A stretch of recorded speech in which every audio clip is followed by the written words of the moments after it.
sababu mimi naamini Ibenge anaendelea kuitengeneza Azam. Unajua Ibenge ni kocha ambaye akifika kwenye timu anaanza kuirekebishia baadhi ya mapungufu ambayo inakuwa nayo.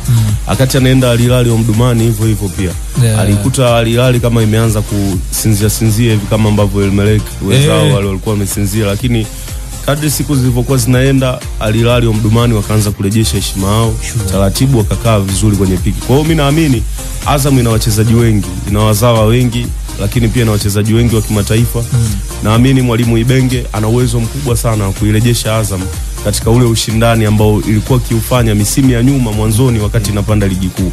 Binafsi mimi sijajua gwenu. Mimi binafsi nadhani Ibenge tayari akifanikiwa kumove kwenye kutoa makundi. Tayari kashatimiza jukumu la kwanza ambalo kapewa na Azam. Yeah, of course. Kwamba tufikishe hatua makundi. Hiyo kwa maana hiyo kwa msimu huu atakishia hatua makundi hawana cha kumdai.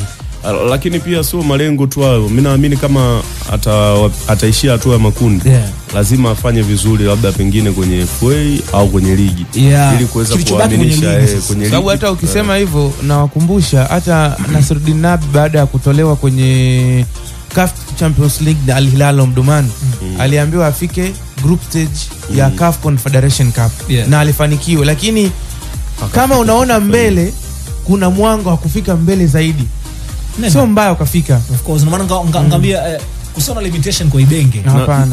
Na yeye mwenyewe Nabi alikuwa anarekebisha CV yake. Baada ya kuifikisha Yanga kule timu nyingi zikawa zinamhitaji. Of course. Kwa kocha mwenyewe akiwa anaangalia kikosi chake anajua namna gani ambavyo anahitaji malengo yake yatimie. Kwa hiyo alivyoona ameingia makundi, akaona pia kwenye makundi ana uwezo wa kuwapiga watu, akawapiga robo finali, nusu mpaka akafika finali. Hata finali ilikuwa bahati mbaya. Yaani kama tu haya magoli ya ugenini yasingekuepo, basi tungeshuhudia labda hata changamoto ya mikwaju ya penalty. Nyie kwanza mnaonaje? Tuko kwenye msimu mwingine wa CAF Champions League, tunaenda watu wa makundi. Goli la ugenini mlionaje? UEFA sasa hivi hamna goli la ugenini, yani game linakata sana ile goli. Moja linakata kama chama sio lako. Ila linafurahisha kama chama lako la faidika.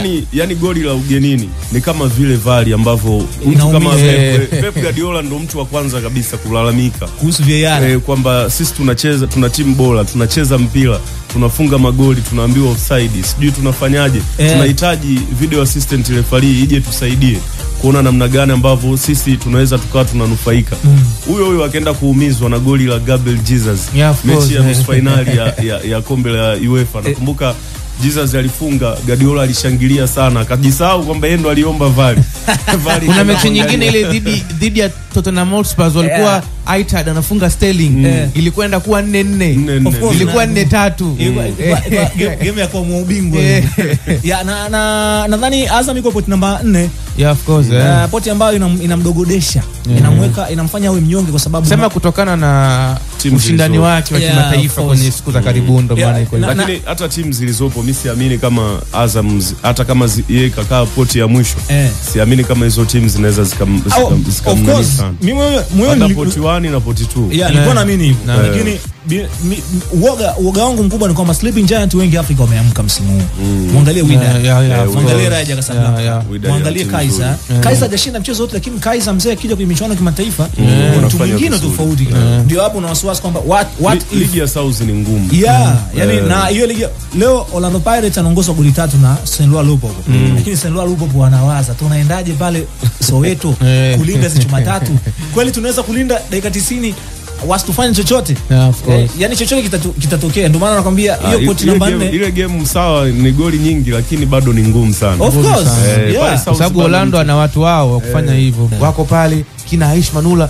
Huenda mtu apate nafasi lakini kwenye ile dressing room ana kitu, alishafika hata group stage, alishafika hata quarter finals. Kuna kitu ambacho atawaambia wachezaji kitu hawafanya na nyie. Huu ni wakati wenu wa kuonesha mnaweza kupick up rekodi yenu mpya.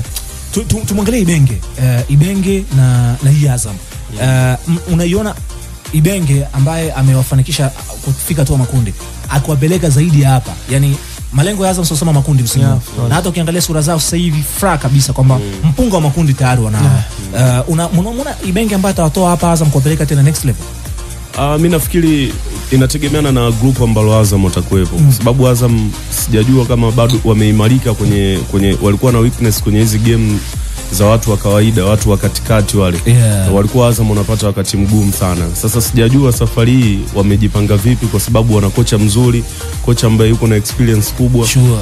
Sasa tunaenda kuangalia Azam dhidi ya KMK kwenye mchezo wa raundi ya pili baada ya ule wa kwanza kushinda Azam, lakini huu wa pili utawapeleka moja kwa moja group stage. Je, unaingia group stage unakutana na watu wa aina gani? Au kutani na KMK tena, unakutana na watu wengine kabisa, watu tofauti. Sasa tutaenda kuwaona quality ya Azam kupitia Florent Ibenge, namna ambavyo wataenda kuichezesha Azam katika hatua ya makundi ili iweze kufanya vizuri. Mimi naamini kwa mbinu za Ibenge, Azam wanaweza wakaonyesha performance nzuri kwenye hatua ya makundi, licha ya kwamba ndo kama hivyo unasema wana changamoto ya hizi game za watu wa madaraja ya kati. Unajua kuna timu sasa hivi ambazo Simba na Yanga wakikutana nazo kidogo haziwapi shida, lakini Azam bado amekuwa anapata wakati mgumu sana kuzifunga timu za aina hiyo. Sasa je, safari wakiwa chini ya Ibenge katika hatua ya makundi, kwa sababu tunaamini wanaingia hatua ya makundi, wataweza kufanya vile ambavyo labda matumaini ya wanaazam wengi hapo, au pengine kwa sababu ya quality ya Ibenge wanaweza wakaonyesha kwamba tayari na wao wameshaanza sasa kwenda kwenye level nyingine, kwa sababu kutoka kuingia hatua ya makundi tayari umepiga hatua moja. Na kutoka hatua ya makundi tayari unakuwa umepiga hatua nyingine. Simba na Yanga sasa hivi issue sio kuingia makundi kabisa. Issue ni kwenda kuitafuta hatua ya robo finali, nusu finali, paka kuja kufikia finali. Kwa hivyo mimi naamini kwa Ibenge, kwa quality yake, Azam anaweza akafanya vizuri kwenye hatua ya makundi. Kina Black Star ugenini. Na kwa nini anashindwa kumfunga Pamba ugenini? Leo anashindwa kumfunga JKT ugenini. Shida iko wapi? Yani ukisema Singida Black Stars ni watu ambao wapo kwenye ligi moja, na ndio maana unaweza ukakuta Real Madrid anafungwa na Osasuna au Osasuna wanamfunga, lakini ule Osasuna mlete kwa Manchester United atafungwa hata goli 7 lakini Madrid akicheza na Manchester United mechi inakuwa ngumu. Madrid anaweza akamfunga Manchester United. Kwa hivyo watu wa kwenye ligi huwa wamezoeana, watu wanaofahamiana, na ndio maana unaona watu kwenye ligi zao wanakuwa na struggle. Hauwezi ukashinda game zote. Aliwahi kushinda Arsenal, nakumbuka ule msimu 2003 Arsenal invisible alitoa tu sare, nadhani hakuwahi kupoteza kabisa. Kwa hivyo kama kwenye ligi yako unashindwa kufunga timu za madaraja ya design hiyo kama Pamba vile, kama Singida Black Stars, ukienda kule kwenye kombe la shirikisho utakutana na majiant wengine ambao na wenyewe kwenye ligi zao wana ubora labda pengine. Unakutana labda na timu kama wale Bravo de McQueens. Mimi naamini wale Azam akicheza nao atapata changamoto kubwa sana. Lakini Simba kawafunga nyumbani na ugenini. Na unaona game ilikuwa ngumu kweli kweli, si ndio? Sasa Azam yeye anachotakiwa, kwa sababu yeye anataka kutengeneza ufalme wake kwenye mashindano ya kimataifa, licha ya kwamba bado nyumbani ana struggle kutengeneza ufalme kwa sababu ya Simba na Yanga. Lakini mimi naamini ili kuweza kufikia malengo anapaswa kuwa anashinda hizi mechi ndogo ndogo kwanza kwenye ligi yake ya nyumbani, atengeneze ufalme kwanza wa nyumbani, then aende akafanya vizuri kimataifa. Mimi naamini timu yao ni nzuri, ina wachezaji wazuri na wana mwalimu mzuri.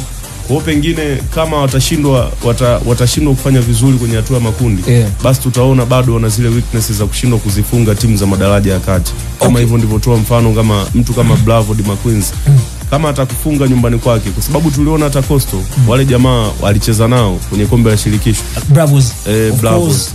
Sasa kama Azam basi at least atoe sare away aje ashinde nyumbani. Tofauti na kwamba anaenda anafungwa, anakuja hapa anatoa sare, game inaisha ametoka. Hiyo inakuwa changamoto kidogo. Kwa hiyo kama amepata nafasi ya kuingia kwenye group stage, angalau na yeye atutoe wa Tanzania kimasomaso, kwa sababu mimi naamini ana timu nzuri na ana kocha mzuri. Azam wasio comfortable kwenye hatua makundi. That's why nikasema Ibenge hata akishatoa makundi asinyoshe kidole, kwa sababu mafanikio ya kwanza tayari kashafanikisha. Kwa waliambiwa kwamba bana hatua makundi, hata kisanisho mkataba Pop hata alizungumza the first agreement ya international ni kwamba bro tufikishe group stage. Hatujawahi kuionja hiyo ladha. Kwamba it's okay utafika group stage, huyu hapa kafika group stage, lakini hivyo vigingi ambavyo kwa tukivitaja hapa Azam hajakutana nao. Una imagine round ya pili labda angekutana na IPR, ungekutana na Pyramid, una imagine inakuwaje? Lakini sasa hivi anaenda kukutana na Beka, anaenda kukutana na Wydad kwenye hatua makundi. Una imagine Wydad na Ziziki na Ziyech na Nurdin Amrabati, Teremi Mofi, Tembe Kosilochi. Una imagine katikati una Sedoka Nuti, Mvunja Kuni, Declan Rice. Una imagine Mbungi kina James Akaminko. Kaiza hapo anasadiki kazi, anarudi tena Bongo, anafahamu. Anaijua Azam vizuri. Anajua hapo hukutana sijui na kina Sierra Belouizdad, wana hasira kweli. Ramovic. Wewe una ugeni wako uelewi chochote. Unaona? Una ugeni wako uelewi chochote, kwa unabidi sema huu pia ni wakati wa wachezaji wa Azam kuonekana international na Florai Benge kuonesha CV yake ni bora zaidi. Unajua alipita vilabu vingi, ila alihitaji kupata klabu kama Azam ambao ataipandisha grade na hadhi kimataifa. Of course. Alihitaji kitu kama hicho. Yeah, so far so good. Wana style pongezi kwa hicho ambacho kimefanya Azam. Nadhani sio rahisi. Kabisa. Wamejaribu sana. Nadhani yani miongoni mwa mafanikio ambayo akisimama leo, ukitoa ubingwa alichukua mwaka 2010 na ngapi? 13. Baada ya kupanda ubingwa hana mafanikio yao. Ndio maana wanasema leo ni siku ya historia. Na mashabiki wa Azam hata wakununua pia wanunuliwa waende kuishuhudia.